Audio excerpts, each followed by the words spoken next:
Vamos a dar lectura a una parte del Salmo 89. El Salmo 89, empezando con el versículo 11, donde el salmista, dirigiéndose al Señor, dice: Tuyos los cielos, tuya también la tierra, el mundo y su plenitud, tú lo fundaste. Al alquilón y al austro tú los criaste, Tabor y Hermón cantarán en tu nombre. Tuyo el brazo con valentía, fuerte es tu mano, ensalzada tu diestra. Justicia y juicio son el asiento de tu trono, misericordia y verdad van delante de tu rostro. Bienaventurado el pueblo que sabe aclamarte. Andarán, oh Jehová, a la luz de tu rostro, en tu nombre se alegrarán todo el día, y en tu justicia serán ensalzados. Porque tú eres la gloria de su fortaleza, y por tu buena voluntad ensalzarás nuestro cuerno. Porque Jehová es nuestro escudo, y nuestro Rey es el Santo de Israel. Entonces hablaste en visión a tu santo, supongo que a Samuel, y dijiste: Yo he puesto el socorro sobre valiente, y he ensalzado un escogido de mi pueblo. Hallé a David mi siervo, ungílo con el aceite de mi santidad. Mi mano será firme con él, mi brazo también lo fortificará. No lo avasallará enemigo, hijo de iniquidad lo quebrantará. Mas yo quebrantaré delante de él a sus enemigos, y heriré a sus aborrecedores. Y mi verdad y mi misericordia serán con él, y en mi nombre será ensalzado su cuerno. Asimismo pondré su mano en la mar, y en los ríos su diestra. Él me llamará: mi Padre eres tú, mi Dios y la roca de mi salvación. Yo también le pondré por primogénito, alto sobre los reyes la tierra. Para siempre le conservaré mi misericordia, y mi alianza será firme con él. Y pondré su simiente para siempre, y su trono como los días de los cielos. Si dejaran sus hijos mi ley y no anduvieran mis juicios, si profanaran mis estatutos y no guardaran mis mandamientos, entonces visitaré con vara su rebelión y con azotes sus iniquidades. Mas no quitaré de él mi misericordia, ni falsearé mi verdad. No olvidaré mi pacto, ni mudaré lo que ha salido de mis labios. Una vez he jurado por mi santidad que no mentiré a David. Su simiente será para siempre, y su trono como el sol delante de mí. Como la luna será firme para siempre, como el testigo fiel en los cielos, Selah. Yo supongo que podéis bien ver que este salmo resume mucho de la verdad bíblica en cuanto a David como rey. Y quisiera anticipar que voy a hablar muy poco de David como hombre. El título es David como rey. Hay centenares de preciosas enseñanzas de distintos incidentes de la vida del hombre David, tan simpáticos, tan atrayentes. Desde el momento en que le vemos aparecer delante de Samuel, cuando es escogido y es ungido con aceite, bello de parecer, sabiendo captar las lealtades de hombres fuertes y valientes, hombre poeta, hombre músico, hombre adorador, cuánto le debemos como salmista, que una y otra vez hallamos en los salmos la expresión de lo más hondo de nuestro sentir. ¿Cuánto se podría decir sobre David, ¿verdad? En todos estos aspectos. Pero, como hemos visto estos días, son temas muy largos que ocupan estas biografías, grandes trechos, las Escrituras, y creo que debiéramos atenernos al título de David, el Rey, y pensar en su significado, no tanto como persona, sino como Rey, en relación con el reino. Y veréis, creo yo, veremos por las Escrituras, que esto nos da la clave para entender muchas cosas en las Escrituras, que efectivamente los temas que hemos tenido abarca una gran parte de toda la revelación de Dios por medio de su pueblo terrenal. En Abraham, dejando aparte las hermosas lecciones que hemos oído de Abraham como hombre de fe, tenemos el hombre del pacto. Y primeramente recibió su promesa, luego el pacto, luego el juramento, que garantizó que él y sus descendientes fuesen este vaso escogido de Dios para ir llevando hacia adelante los grandes propósitos de Dios aquí en el mundo, en relación con el plan de la redención. Y su pacto de gracia nunca se anula. Sinaí termina, pero el pacto con Abraham nunca termina, sino se recoge en el nuevo pacto sellado por la sangre del Señor Jesucristo.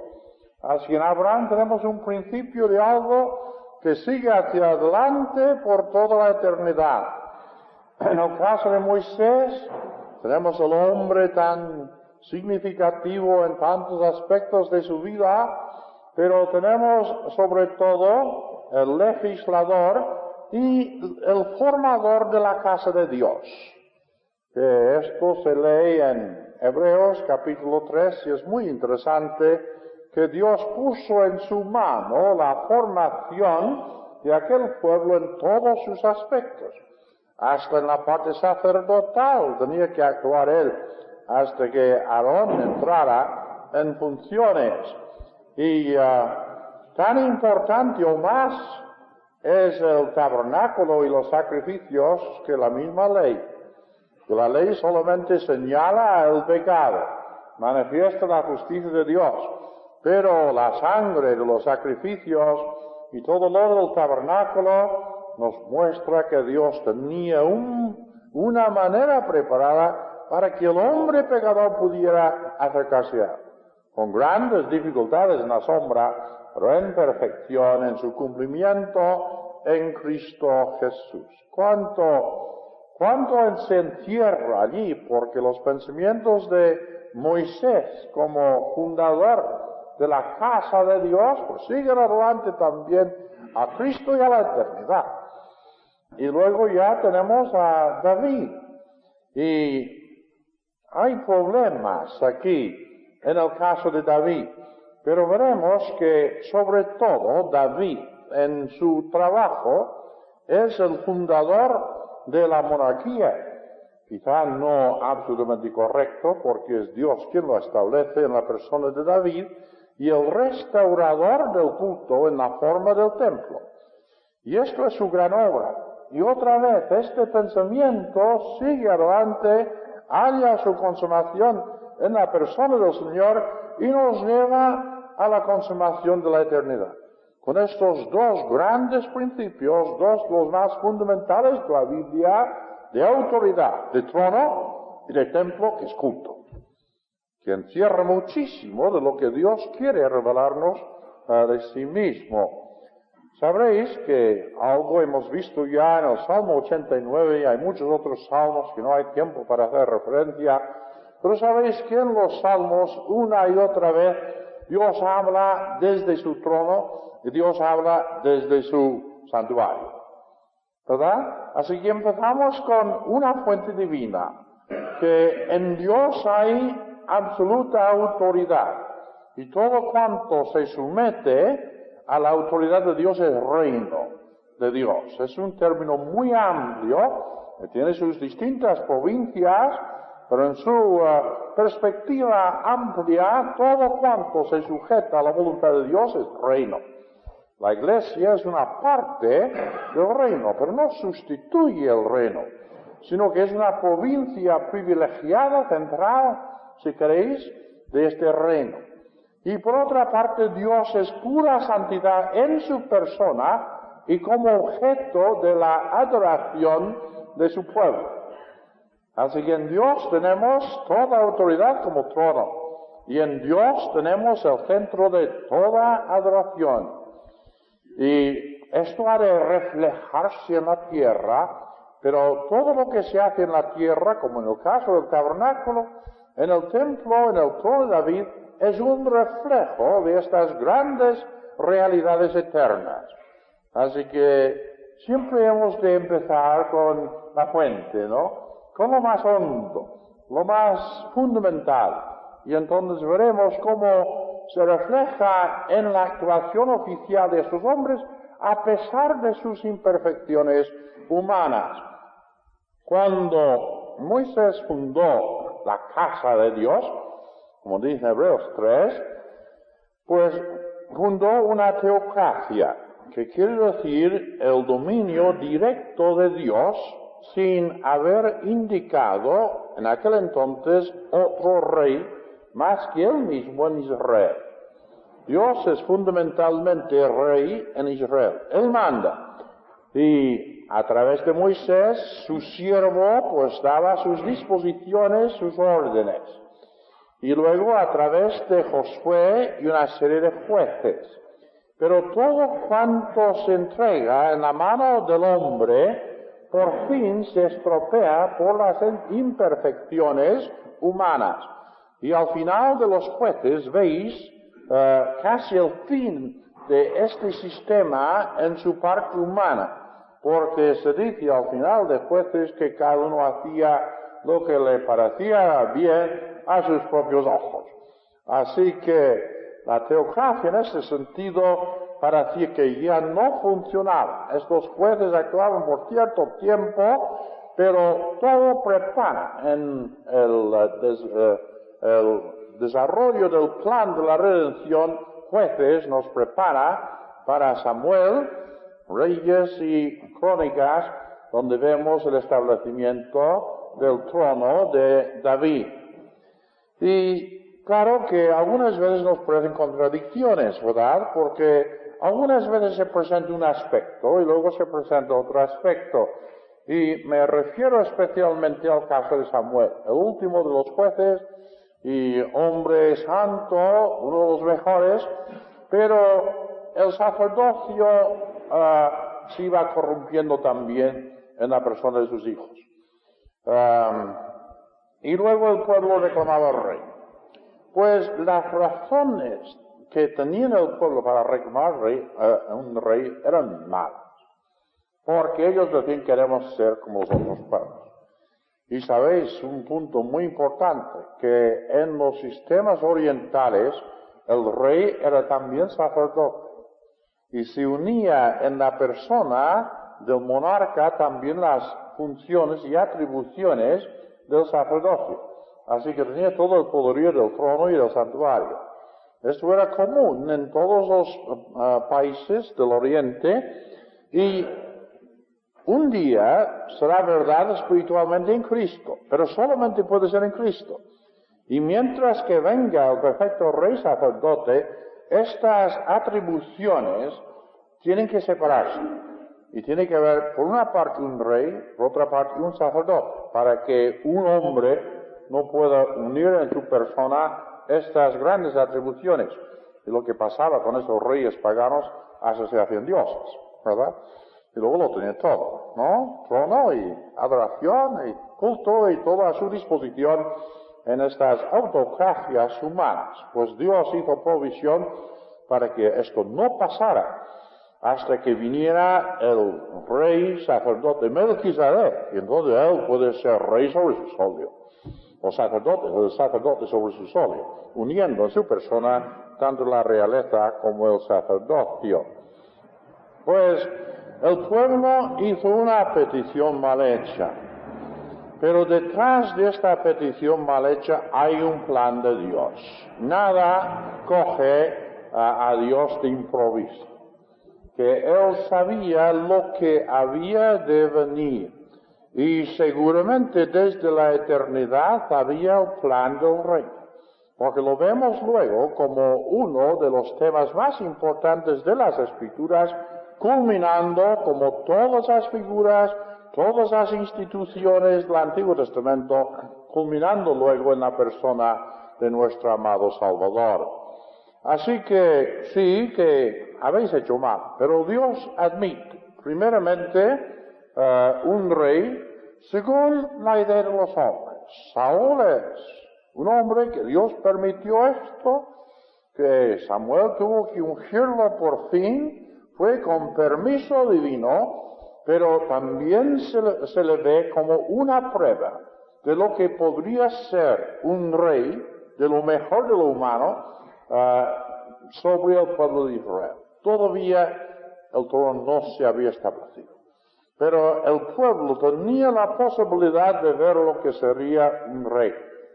Y Saúl, ya sabéis que empezó muy bien, pero luego fracasó. Y fracasó en un asunto de sacrificio, porque iban a venir los filisteos y dicen, no he sacrificado a Dios, ¿qué pasará? Que no he hecho mi adoración. Y Samuel no viene, que fue una prueba que Dios le impuso, a ver la naturaleza de su corazón. Y por fin, pues, él dice que se hace violencia, pero lo hace, ¿verdad? Y él sacrifica. Él asume también las atribuciones del sacerdocio y va camino a esos otros reyes sacerdotes, para hacerlo todo. Y luego en el caso de Agag, cuando vuelvan y traen los cautivos, no le importaba matar a todo el pueblo, ¿verdad? Pero el rey, que tendría alguna consideración humana personal, contrario al mandato de Dios, pues él le había perdonado. Así que tenemos el fracaso de Saúl y quizá podemos verlo en las Escrituras en el capítulo 13 de 1 Samuel, versículos 12 y 14, 13, 12 y 14, él está respondiendo aquí a Samuel excusándose y dice, me dije, los filisteos descenderán ahora contra mí a Gilgal y no he implorado el favor de Jehová. Esforcéme pues y ofrecí holocausto. Entonces Samuel dijo a Saúl, locamente has hecho, no guardaste el mandamiento de Jehová tu Dios, que él te había intimado. Había una palabra que él conocía, porque ahora Jehová hubiera confirmado tu reino sobre Israel para siempre, mas ahora tu reino no será durable.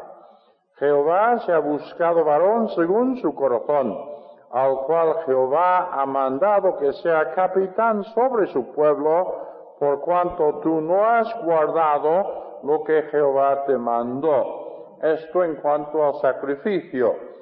Y luego, en cuanto a perdonar a los enemigos de Dios, lo tenemos en capítulo 15, conocidísimos versículos, en el versículo 22.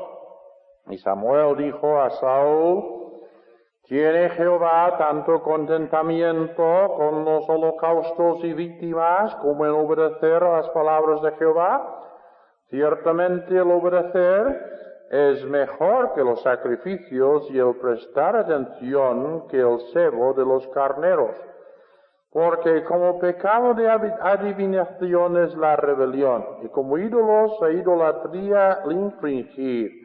Por cuanto tú desechaste la palabra de Jehová, él también te ha desechado para que no seas rey. La condición fundamental de la realeza en Israel había de ser esto, que Dios es rey. Yo estoy aquí en el lugar de Dios para hacer su voluntad. Y en el momento en que en el corazón de Saúl se apuntaban estas tendencias de independencia, pues yo voy a sacrificar. contra la palabra del Señor. Yo voy a perdonar porque me parece bien.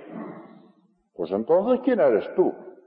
Iba camino de los reyes de las naciones, a hacer lo que quería.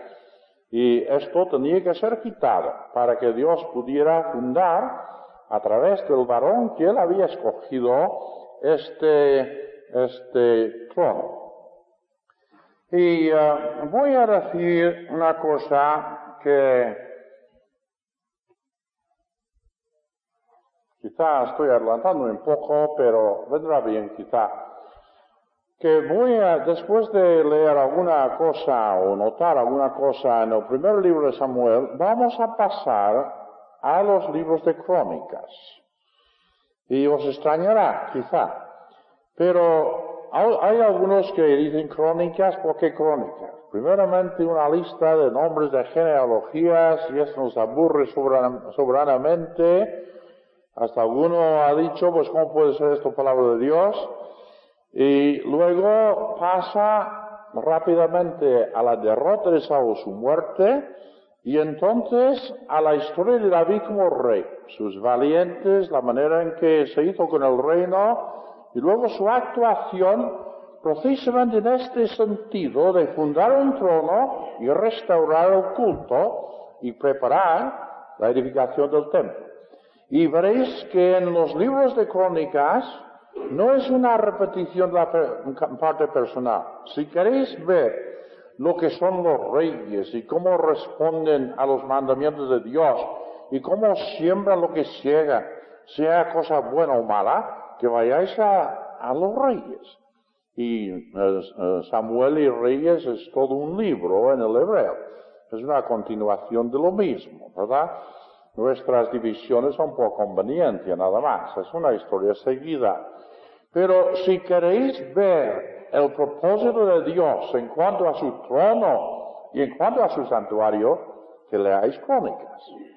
No es una mera repetición de Reyes, ni mucho menos, sino que cada incidente, sin excepción alguna, de todos los libros de Crónicas, tiene que ver con este plan de Dios del trono y el santuario, tanto al establecerlo como en su degeneración hasta la destrucción del templo, y luego Dios hace otra cosa con su pueblo esparcido y prepara el terreno también para su pueblo espiritual.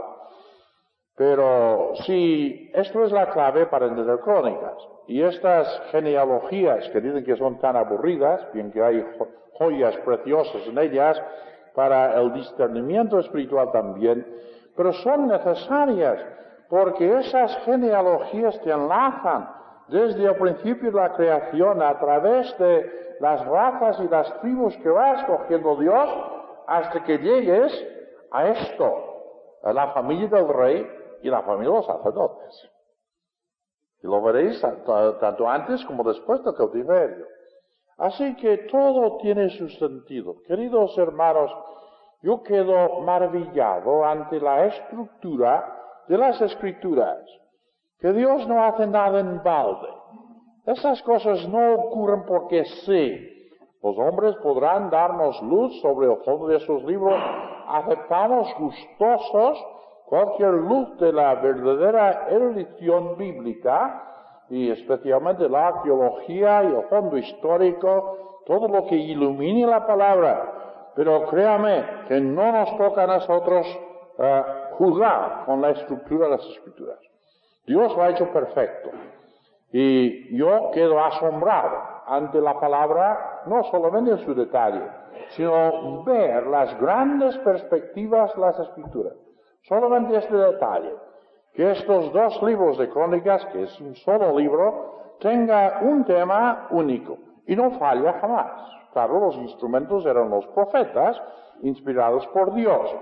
Así que los hebreos, con mucho discernimiento espiritual, llamaban los libros históricos, los llamaban los profetas anteriores, porque también es profecía. Dios que habla, pero que Dios que habla a través de la historia de su pueblo. Así que no os extrañe entonces que cuando hablemos de David como rey, pensando en el trono y el santuario, que vayamos principalmente al libro de las Crónicas. La parte personal, entonces, vamos a pasarlo muy rápidamente. Por fortuna, son historias muy conocidas de nosotros.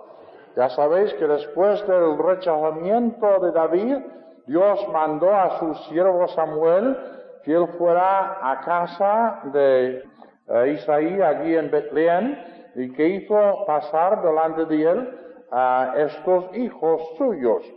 Y tenemos otra vez la lección igual que lo hemos visto en Saúl, la que no es lo que discierne el ojo, sino la disposición del corazón. Y como versículo que determina todo, podemos ver 16:7, y Jehová respondió a Samuel, que estaba encantado con lo primero, eso sí que es otro que va a ser Saúl y mejor, pero no podía ser él. Y Jehová respondió a Samuel, no mires a su parecer, ni a lo grande de su estatura, porque yo lo desecho. Porque Jehová mira no lo que el hombre mira, pues el hombre mira lo que está delante de sus ojos, mas Jehová mira el corazón. Y entonces el pobre olvidado que estaba allí con las ovejas, por fin tiene que buscarlo. El padre había pensado, pues no puede ser él, pero precisamente el desechado de los hombres ha de ser ungido de Jehová, que es otro principio constante en la palabra del Señor. Y luego cuando lo introdujeron en versículo 12, envió pues por él, introdújolo, y el cual era rubio, de hermoso parecer, de bello aspecto. Entonces Jehová dijo, levántate, úngelo, que este es. Y Samuel tomó el cuerno de aceite, ungiólo de entre sus hermanos, y desde aquel día en adelante el Espíritu de Jehová tomó a David. Y desde aquel momento rey en secreto, rey que tiene que pasar sus apuros, rey desterrado. Pero delante de Dios, desde aquel momento, el verdadero rey, el escogido del Señor, es David, y no Saúl, que aún mandaba en el palacio. Y voy a mencionar solamente de paso la conocidísima historia de Goliat, ¿no? Que lo contamos a los niños porque les llama la atención, este es el gran hombre, el pequeño pastor y las piedras y todo esto, ¿no? Que no lo vayan imitando, desde luego, si no sería desastroso. Pero lo que nosotros queremos ver aquí es su relación con el tema rey. ¿Por qué se da tanta importancia a esta lucha aquí en las Escrituras? Pues es sencillo. Porque este rey ungido en secreto tenía que manifestarse como el verdadero pastor del pueblo. Y cuando él aparece por fin delante de Saúl, lo que él cita, que es muy hermoso, 17:32, creo que es, él se ofreció, nadie más se atrevía con este gigante que desafiaba al pueblo, todo el mundo huía cuando le veían venir, que un pobre, triste espectáculo. David se presenta, y en el versículo 33 del capítulo 17, y dijo Saúl a David, no podrás tú ir contra aquel filisteo para pelear con él, porque tú eres mozo, y él un hombre de guerra desde su juventud. Y David respondió a Saúl, tu siervo era pastor en unas ovejas de su padre, y venía un león o un oso, no una vez, sino es típico, por lo visto, y tomaba un cordero de la manada, y salía yo tras él y heríalo, y libraba de su boca, y si se levantaba contra mí, yo le echaba mano de la quijada, y lo hería y lo mataba. Fuese león, fuese oso, tu siervo lo mataba, pues este filisteo incircunciso será como uno de ellos, porque ha provocado el ejército del Dios viviente. Y añadió David, Jehová que me ha librado las garras del león y las garras del oso, él también me librará de la mano de este filisteo. Y dijo Saúl a David, que Jehová sea contigo. Es notable que la palabra hebrea para pastor y rey muchas veces es equivalente. Cuando hay profecías en Jeremías y Ezequías contra los malos pastores, no es tanto el pastor espiritual, sino que es el rey de la nación. Y Dios promete otro rey pastor, que verdaderamente había de pastorear a su pueblo. Así que, ¿cómo se había de discernir quién había de ser el rey pastor de su pueblo? Pues aquel que, desconocido, olvidado en el campo, cuando él veía venir la fiera, estaba dispuesto a arriesgar su vida. Todos pensaremos también en Juan capítulo 10, ¿verdad? Pero no podemos detallar más en esto. Y estaba dispuesto a quitar el cordero las garras del enemigo y defender su rebaño con valor y con acierto. Y entonces, cuando llegó el momento de que había no oso ni león, sino un Goliat, ¿verdad? Filisteo, que desafiaba al rebaño de Dios e Israel, pues este que se había entrenado en secreto en el desierto, es el que se ofrece, y armado no con la armadura carnal de un Saúl, sino con sus piedracitas y su onda, pues trae abajo a aquel gigante. Y se manifiesta como el campeón de su pueblo. Y se reconoce. ¿Verdad? Eso es el significado en el desarrollo de las Escrituras. Habrá mucho detalle que se puede enseñar a niños y mayores. Pero vamos a ver su significado en el desarrollo de las Escrituras. Y veremos que esto fue enseguida reconocido por los espirituales. Y por eso Saúl después procuró matarle, ¿verdad? Porque ya lo veía venir. Saúl siempre sabía en su lucha contra David que David había de vencer. Lo sabía. Y vemos al heredero, príncipe heredero, al principio del capítulo 18. Así que él hubo acabado de hablar con Saúl, el alma de Jonatán fue ligada con la de David y amólo Jonatán como a su alma. Y Saúl lo tomó aquel día y no le dejó volver a casa de su padre. E hicieron alianza Jonatán y David porque él le amaba como su alma. Y Jonatán, príncipe heredero, notadlo bien, se desnudó la ropa que tenía sobre él, ropa de príncipe, ropa de heredero, y dióla a David, y otras ropas suyas, y hasta su espada, como campeón del pueblo, por orden natural, lo dio ya a David. David se había demostrado ante su pueblo, su arco y su talabarca. Y salía David a donde quiera que Saúl le enviaba.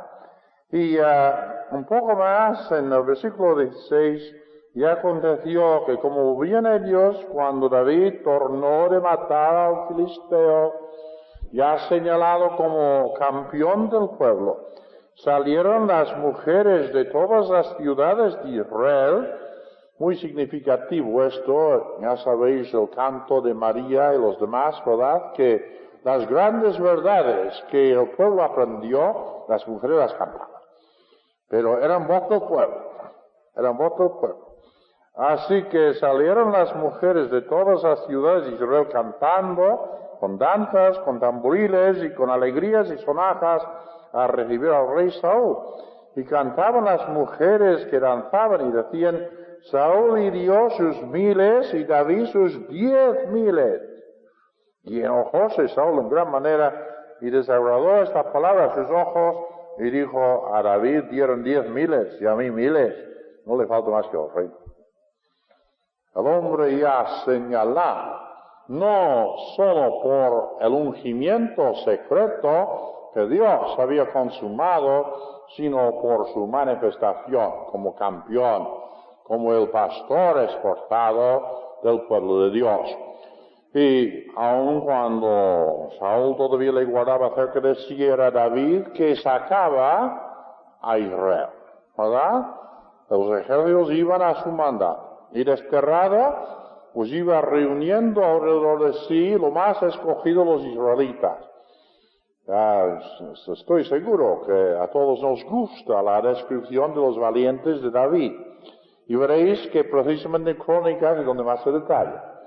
Porque David está formando no solamente un pueblo, sino un pueblo valiente. Un pueblo bajo un rey guerrero. Un pueblo que había de llevar adelante los propósitos de Dios.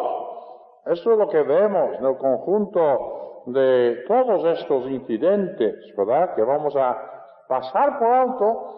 Y todos esos años de destierro ya podéis leerlos y saber las lecciones de fe, de paciencia, de longanimidad de este hombre David frente a Saúl, que nunca quiso matarle porque la unción había estado sobre él.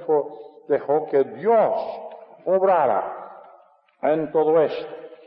Y ahora, según lo que ya dije, hay incidentes parecidos en Samuel, pero por ver en Crónicas el relato del rey, que vamos a pasar ya a Crónicas para cualquier dato que necesitemos.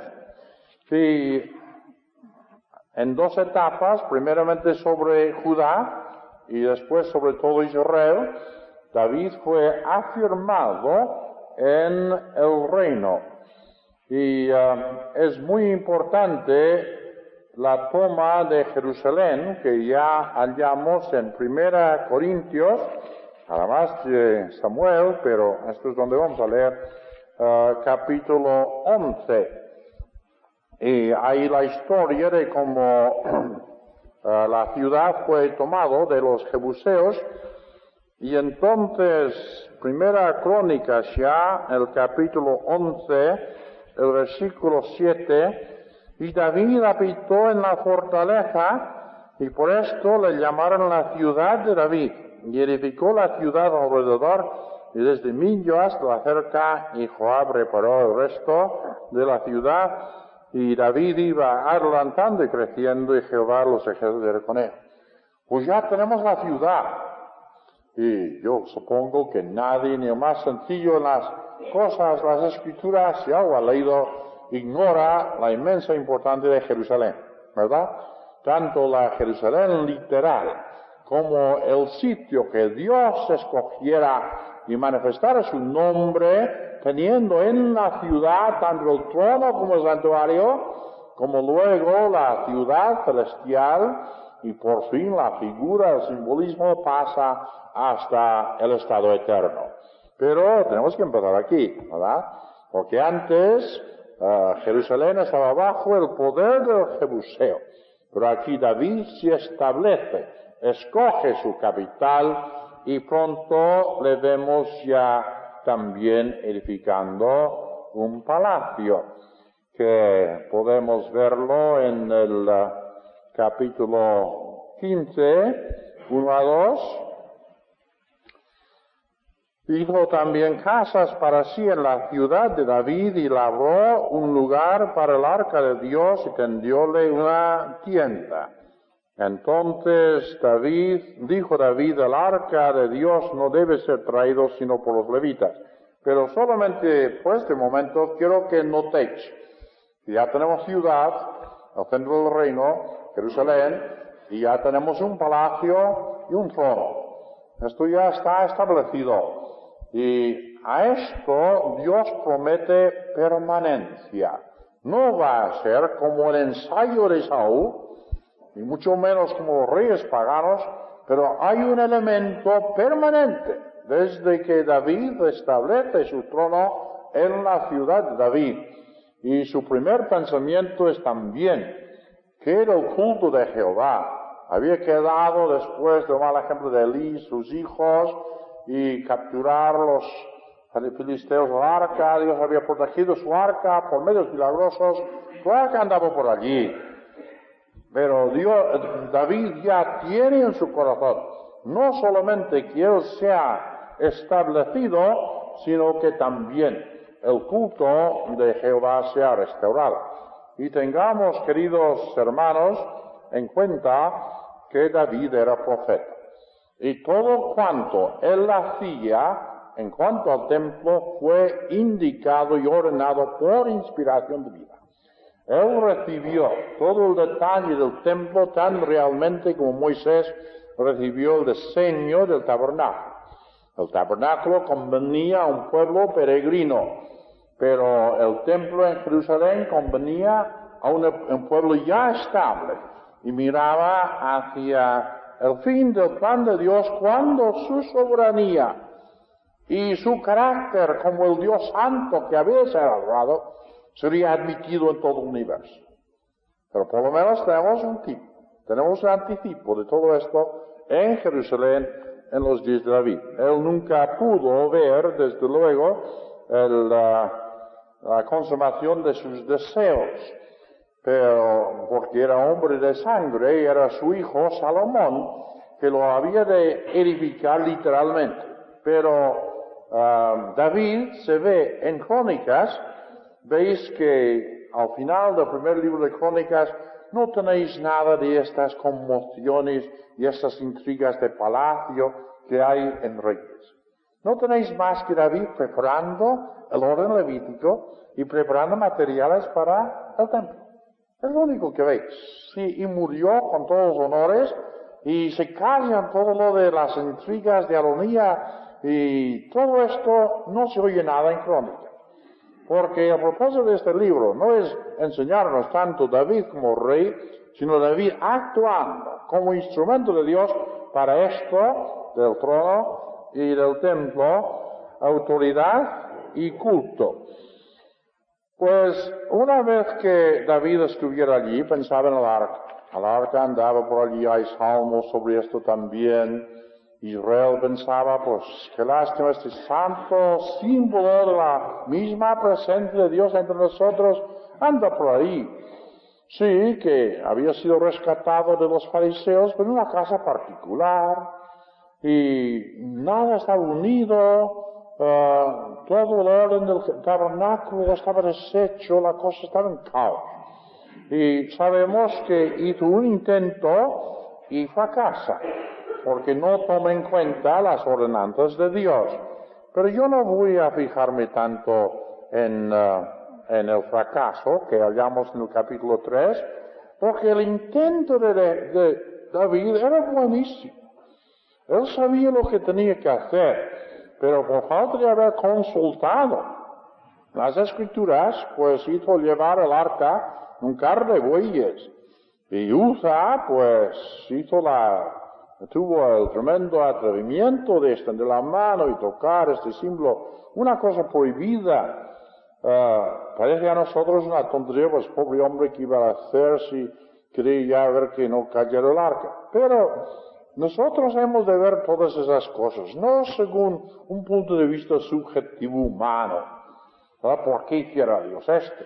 Sino que tenemos que ver todo cuanto representara aquello en la historia de Israel. Y entonces si se deshace este orden, se deshace todo. Así que se guarda todo esto con una solemnidad. Y entonces ya David se dio cuenta de su equivocación y él dice en capítulo 15, que ya vimos el palacio en el versículo 2, entonces dijo David, el arca de Dios no debe ser traída, sino por los levitas, porque a ellos ha elegido Dios para que lleven el arca de Dios y le sirvan perpetuamente. Claro que en el primer intento habían deshecho el orden de Dios. Y David tiene que recapacitar y estudiar y saber lo que era el orden de Dios. Y una vez que acertara con el orden de Dios, pues no había pega ninguna. Todo lo contrario, era la voluntad de Dios. Lo traen con regocijo. Y aquí, en el principio del capítulo 16, vemos hasta dónde él pudiera llegar en su vida, restaurando, uniendo aquellos elementos hasta que por fin hubiera templo allí, según Dios había ordenado, y lo que Dios le iba revelando. 16, versículo 1, así trajeron el arca de Dios y asentáronla en medio de la tienda que David había tendido para ella, El tabernáculo estaba en otro lugar, pero en Jerusalén ya por lo menos había tienda y arca. Y ofrecieron holocaustos y pacíficos delante de Dios. Y como David hubo acabado de ofrecer el holocausto y los pacíficos, bendijo el pueblo el nombre de Jehová, y repartió a todo Israel, así hombres como a mujeres, a cada uno una torta de pan y una pieza de carne y un frasco de vino. Todavía no hay esa iluminación de la presencia del Señor. Cuando Salomón termine y haga sus sacrificios más tarde, toda la casa se llena de la gloria del Señor, de tal forma que los sacerdotes no pueden estar en pie para efectuar sus servicios, porque ya Dios manifiesta su presencia en el lugar que Él ha determinado. Pero David llega hasta donde puede. Toda la intención apunta hacia aquella consumación. Y hay alegría, hay alimento, porque hasta donde han podido, han llegado a tener el arca en medio de ellos, bien que el tabernáculo estaba en Gabón. Y luego empieza otra cosa. Y puso, versículo 4, puso delante del arca de Jehová ministros de los levitas para que recordasen y confesasen y lo hacen a Jehová Dios de Israel. No sé si os habéis fijado que todos esos servicios de cántico de los levitas es una cosa que corresponde a la revelación y el orden que Dios dio a David. Allí en el tabernáculo, pues los levitas tenían que recoger el tabernáculo, llevarlo a cuestas, cuidar de distintos utensilios y tal y cual, que una cosa propia de la peregrinación. En esta época se habían multiplicado mucho. ¿Qué hacer con ellos? ¿Verdad? Los sacerdotes iban multiplicando mucho. Pues se emplea esto para un culto de alabanza a Dios, que ya claro que nos da una idea de lo que Dios va buscando, ¿verdad? Tenemos que reconocer el trono como súbditos del Señor en su reino, y tenemos que comprenderle también como a Dios a quien tenemos que adorar. Así que ya resonaban los cánticos en el templo, primero en nuestra tienda, luego en el templo, según el orden de levitas que David como profeta había ordenado. Y en mucho de esa parte de Corintios, de Crónicas, veréis que son los oficiales del rey y son los órdenes de levitas en el templo. Y no se apartan de esos dos temas. Y en todo detalle se va manifestando la magnificencia, la perfección de lo que es trono, lo que es templo, lo que es autoridad de Dios y lo que es adoración hacia Dios, que como he dicho antes son los dos temas que más afectan al hombre delante de su Dios. Pues tenemos esto entonces, y luego David mira la tienda y piensa, ay, pobre tienda para un símbolo tan precioso, ojalá que hubiera ya un templo hecho.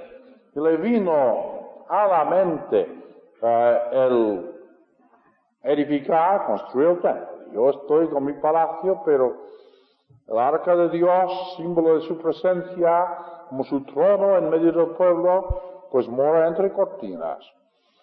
Y al principio Natán, el profeta, pareció que era muy buena cosa. Pero al consultar con Dios, oyó que David no había de tener el privilegio de levantar el templo, pero que había de ser su hijo. Pero Dios hace una cosa maravillosa. Cuando la intención del corazón va hacia el Señor, deseando sujetarse a la voluntad del Señor, bien que lo que se propone en aquel momento no es realizable, Dios hace una cosa mayor. Y dice David, pues, yo quiero, Señor, edificarte casa. Y dice Dios, pues no puedes, pero yo te edificaré casa. Pero no casa ya material, sino una dinastía. Y dice que esta dinastía había de ser eterna. ¡Qué maravilla! Porque ya llegamos plenamente en el capítulo 17 de Primera Crónicas, que es una repetición de Segundo Samuel, capítulo 7, casi palabra por palabra, pues tenemos ya el pacto davídico. Uno de los momentos más grandes en el desarrollo del plan de la redención. siguiendo el pacto de Abraham, es lo más importante, porque la ley es parentético. La ley tiene que desaparecer. El pacto abrámico nunca desaparece. El pacto davídico nunca desaparece. ¿Lo hemos entendido bien? Porque se recogen en Cristo. La parte de ley se consuma también en Cristo, pero en los juicios de la cruz, ¿verdad? Y se termina. Allí termina la ley. Ya Pablo lo recalca muchas veces. Pero lo que son pactos de gracia nunca termina, sino siempre señalan adelante y encuentra su consumación en la persona del Señor Jesucristo. Ya sabéis que en los evangelios lo habéis leído muchas veces como título mesiánico de Hijo de David, ten misericordia de nosotros. Ya lo sabían, que el Mesías había de ser hijo de David, había de ser el rey de Israel. Hasta Pilatos comprendió algo de esto, pues es este vuestro rey. Y lo puso sobre su cabeza en la cruz. Y todo esto tiene su origen en el desarrollo de la revelación en este capítulo 17 del pacto davídico. Y veo que el reloj nos vende a todos, ¿no? En estos temas tan grandes que nos han dado los ancianos de trabajar esta vez. Ya les avisé que habían de ser grandes, pero que nos vende porque hay mucho material, aún escogiendo mucho. Pero creo que algunas palabras de este pacto davídico es necesario leerlo porque es uno de los ejes de las Escrituras. Y debiéramos comprender lo que Dios promete inmediatamente para David y sus descendientes y lo que corresponde luego al Hijo de David, al Señor Jesucristo en perpetuidad. Así, 17, capítulo 7, por tanto ahora dirás a mi siervo David, así dijo Jehová de los ejércitos, yo te tomé de la majada de detrás del ganado para que fueses príncipe sobre mi pueblo Israel. ¿Veis? Pastor, príncipe, este enlace que está en corriente en el Antiguo Testamento. Y he sido contigo en todo cuanto has andado, y he talado a todos tus enemigos delante de ti, y he te hecho grande nombre, como el nombre de los grandes que son en la tierra. Asimismo he dispuesto lugar a mi pueblo Israel, y lo he plantado para que habite en él. Véase el cumplimiento de lo que ya oímos de Abraham en la promesa de Génesis capítulo 12, para que no seas más conmovido, ni los hijos de iniquidad o consumirá más como antes. Y desde el tiempo que puse los jueces sobre mi pueblo Israel, mas humillaré a todos sus enemigos. Hágote además saber que Jehová te ha hecho, que Jehová te ha de edificar casa. Yo quiero edificarte casa. Jehová te ha de edificar casa. Pero es esta dinastía real que hay de su consumación en el Hijo de David. Y será que cuando tus días fueren cumplidos para irte con tus padres, levantaré tu simiente después de ti, la cual será de tus hijos y afirmaré su reino.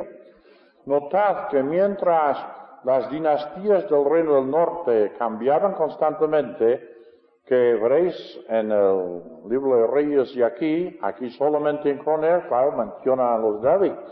No tiene nada que ver con los del norte. Esto está fuera de este propósito que he mencionado, ¿verdad?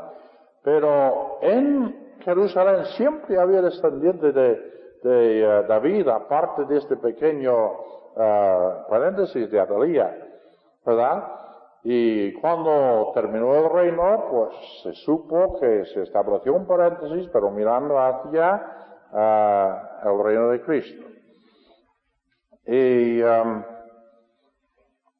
12, este hijo tuyo, él me edificará casa, yo confirmaré su trono eternamente.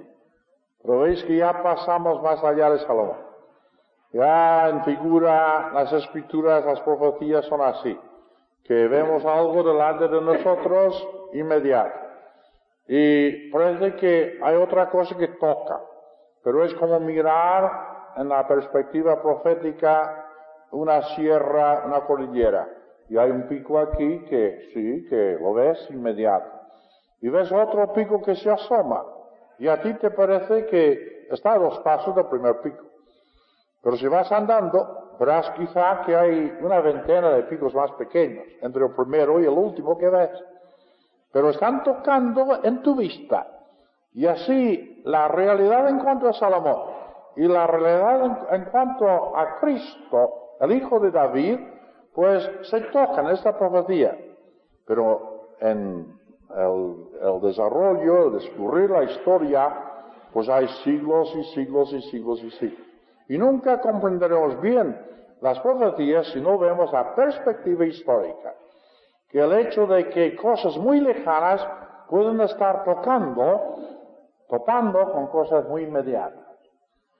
Pues aquí lo tenemos, un trono eterno. No fue Salomón, pero Salomón fue tipo y figura de aquel que había de venir en la parte de su gloria. Otra vez en este libro no leerás nada de los pecados de Salomón y su fracaso.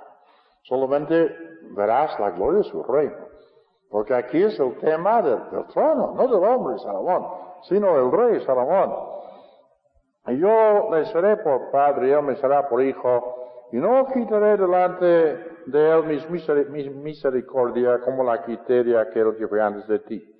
Mas yo lo confirmaré en mi casa y en mi reino eternamente. Salomón Cristo, ¿no? Y su trono será firme para siempre. Conforme a todas estas palabras y conforme a toda esta visión, así habló Natán a David. Y luego ya hay una contestación muy hermosa en oración de David delante del Señor, que no podemos tocar ahora. Pues este pacto davídico, entonces, que se repite 2 veces en casi idénticas palabras, es un punto eje de las Escrituras.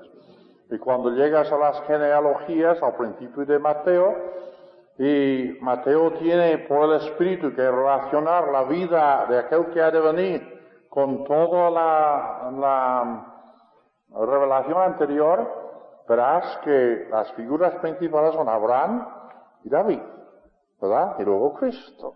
Porque en él se recogen todas las promesas abrahámicas y todas las promesas davídicas, y se presenta sobre todo en Mateo, el Evangelio según San Mateo, como el rey y el reino, bajo diversos aspectos que serían muy largos de estudiar, pero el tema grande de Mateo es el reino. Cuando damos el Evangelio de San Mateo a un amigo interesado, casi le decimos, pues empieza a leer en el versículo 18, ¿no? Y el nacimiento de Cristo, Jesús fue así, porque pensamos que todas esas genealogías y nombres raros le van a quitar el interés del libro. Pero como creyentes, como estudiantes de las Escrituras, estas genealogías tienen suma importancia. Y es el enlace con todo lo antiguo, con la presentación del hijo de David. Ahora, pasemos a un incidente muy especial que determina el lugar del templo. Ya David tenía la idea del plan, sabía que su hijo lo había de edificar, pero todavía no se sabía el sitio. Y Dios señaló el sitio del templo de una forma muy especial. Salomón no escogió caprichosamente el sitio del templo, no. Eso no tiene que ser así. Tiene que ser por una cosa muy especial. Y dije antes que no leemos de los pecados y fracasos de David, normalmente en crónicas, porque es la función del rey que se ve. Pero hay un pecado que sí se menciona. Y se menciona precisamente porque se relaciona con este tema, y no de otra forma. Así que su pecado de adulterio, que no se menciona para nada, la rebelión de Absalón no se menciona para nada. Ahora, su pecado al contar al pueblo, sí que se cuenta, y sus consecuencias. Porque eso tiene todo que ver con este gran tema que estamos nosotros considerando. Y no voy a hacer más que una breve referencia al capítulo 21. Aquí dice que Satanás le incitó. El otro relato era Dios que quería juzgar a su pueblo por pecados que ignoramos, pero de todas formas Dios emplea a su enemigo como su siervo e instrumento en muchas ocasiones, como sabemos. Así que no hay contradicción entre los dos pasajes. Pero hemos visto que David recibió su trono y su autoridad como representante del Dios de Israel en la tierra. Saúl había fracasado porque no quiso reconocer este hecho. David lo reconoce en general, pero hay un punto aquí cuando no. Dice, voy a ver mi gente. Y hasta Joab, el hombre que algunas veces hacía cosas infames, pero en este momento tenía más percepción espiritual que David. Esto es otra de esas flaquezas de los grandes, ¿verdad? De Dios. Y insistió, a pesar de las representaciones de Joab, y venían los números de sus hombres de guerra, que yo voy a ser rey por mi cuenta, voy a saber mi poderío frente a las naciones de la tierra. Y muchos dicen, pues vaya un castigo por una cosa tan pequeña. No era pequeña, no. Porque otra vez era minar el mismo fundamento de todo lo que Dios había propuesto en sus días. Así que desde este punto de vista era aún más grave que su grave pecado particular. Pues ya sabemos que tenía que escoger los juicios, escogió la peste, vio como símbolo de destrucción al ángel sobre la ciudad de Jerusalén con la espada. Él hace su confesión, yo soy el que he pecado. Estos pobres ovejas que han hecho, ya se acuerda de que el rey pastor, ¿no? De su pueblo. Y entonces se señala el remedio. Y va precisamente al monte Moría, aquel lugar que consideramos el domingo, lugar del sacrificio propuesto de Isaac, donde el carnero había de sangrar, y allí se ofreció el sacrificio. Y cuando el fuego de Dios descendió sobre el sacrificio, la espada del ángel podía volverse a su vaina. Y esto ya es precioso, porque vemos pecado, y el pecado de rebelión, de soberbia, que es el fundamento de todo pecado. Vemos el juicio de Dios, y luego vemos el juicio de Dios ya traspasado a la víctima. ¿Comprendéis la cosa? Y tenemos esto aquí en el capítulo 21, al final de esta historia, versículo 27, y edificó allí David un altar a Jehová, en el que ofreció holocaustos y sacrificios pacíficos, e invocó a Jehová, el cual le respondió por fuego los cielos en el altar del holocausto. Y como Jehová habló al ángel, él volvió su espada a la vaina. Y luego esta división de capítulo, como malo es, como tantas divisiones de capítulo, ¿verdad? Que hace que el lector pare allí. Pero seguida 22:1. Y dijo David, esta es la casa de Jehová Dios, y esta es el altar del holocausto para Israel. Y se determinó el punto del templo. ¿Y qué lección para nosotros cuando estamos a la mesa del Señor? ¿Cuál es el principio de nuestra adoración? Cuando vemos como el fuego del juicio de Dios cayó no sobre nosotros por nuestros pecados, sino sobre la víctima. Y entonces nosotros espiritualmente le elevamos también templo de adoración. Decimos, esto es la casa de Jehová. No otro lugar. Todo otro lugar sería ya el incienso falso de los hijos de Aarón. Una cosa que ellos habían inventado. Nosotros también sabemos hacerlo. No sabemos adorar a Dios, pero hay que ir a la cruz. Y hay que ver el juicio de Dios contra el pecado. Y entonces, espiritualmente, esta es la casa de Dios. Y así, en este simbolismo del Antiguo Testamento, se determinó el sitio del templo después de este incidente dramático, tan aleccionador, que es típico del pecado, de soberbia, de hombres que quieren tomar el lugar de Dios. El juicio contra ellos, el arrepentimiento, el sacrificio, esta es la casa.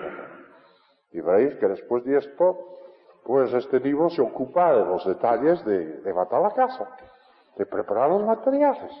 Pero el punto eje es al final del capítulo 21 y al principio del capítulo 22.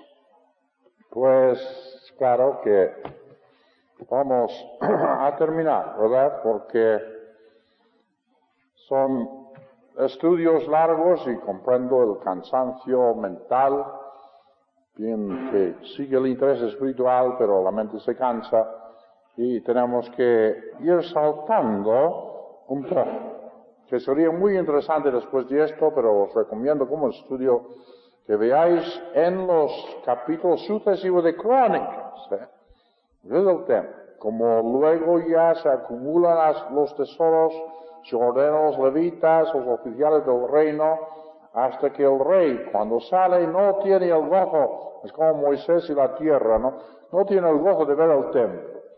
Pero ya por tantos años había estado con el templo que yo creo que cuando los salmos hablan del templo, pues es como si estuviera aquí, ¿verdad? Que era su meditación, en sentido bueno o casi su obsesión. El templo de Dios, que Dios tuviera su lugar en su capital, en Jerusalén. Y en los días de Salomón, todo esto tuvo su logro. Así, únicamente ya una palabra de aplicación práctica. Que el pacto con David es eterno. El principio, la idea del templo, también es eterno. Que la manifestación del templo será diferente, ¿verdad? Que en el templo de Jerusalén, que rechazó al Señor Jesucristo, tenía que hablar del templo de su cuerpo, ¿verdad? Donde Dios manifestó su gloria durante los días de su ministerio. Después la resurrección es el templo de la iglesia local y la iglesia universal. Pero persiste siempre la idea que hay un trono y hay un templo. ¿Y qué es nuestra posición en esta generación, en esta dispensación? Claro, la cosa para nosotros se aplica espiritualmente. Pero no nos olvidemos jamás, hermanos, de que Dios se interesa siempre en su trono y su templo. Y si nosotros no estamos interesados en el trono y el templo de Dios, estamos muy lejos de los caminos del Señor. Así que en lo que llamamos el Padre nuestro, ¿qué tenemos? Santificado sea tu nombre, venga tu reino. Santificado sea tu nombre, venga tu reino.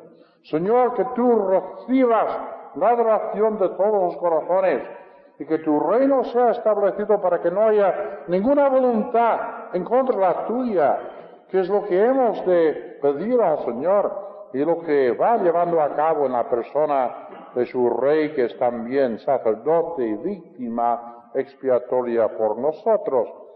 Y luego, aún en nuestra dispensación, hallamos versículos como estos, que ya sabéis que es solamente escoger casi al azar, tantos otros, en Colosenses 1:13, no busquéis lo que quita la atención, que nosotros, dice el apóstol Pablo a los Colosenses, somos trasladados al reino de su amado Hijo.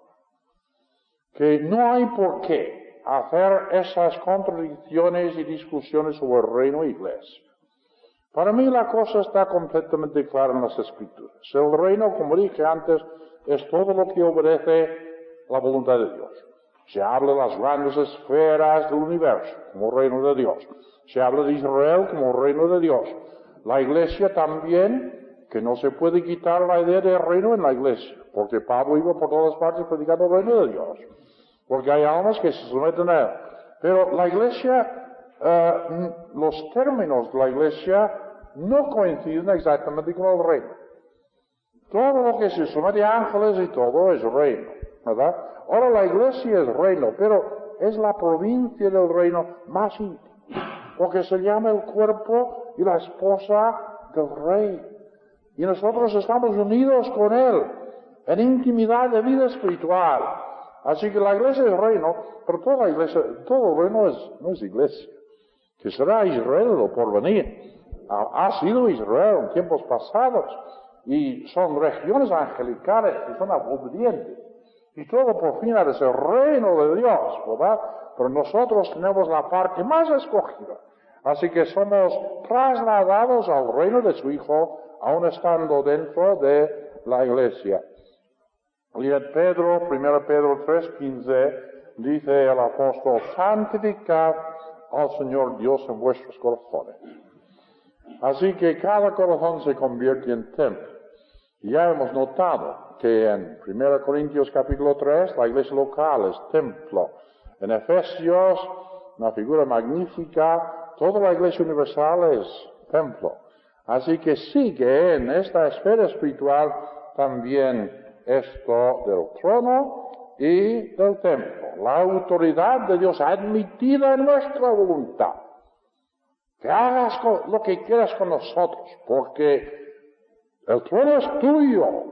Somos hijos, pero somos hijos súbditos para cumplir tu voluntad. Y cuando llegamos ya después del milenio, y el milenio será la última manifestación de trono y templo aquí en la tierra. Lo tenéis al final de Ezequiel, que habrá elementos simbólicos quizá, pero en todo lo importante esto va a pasar. Porque Ezequiel está contrastando el fracaso de Israel en sus días con lo que Dios va a hacer con Israel en el día por venir. Así que si es la nación que fracasa, es la misma nación donde Dios va a manifestar su gloria en la tierra. Y Dios tiene que manifestar su trono y su templo aquí en la tierra.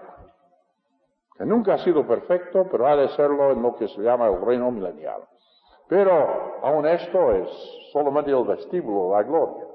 Todavía esto es terreno, glorioso, bendito, pero terreno.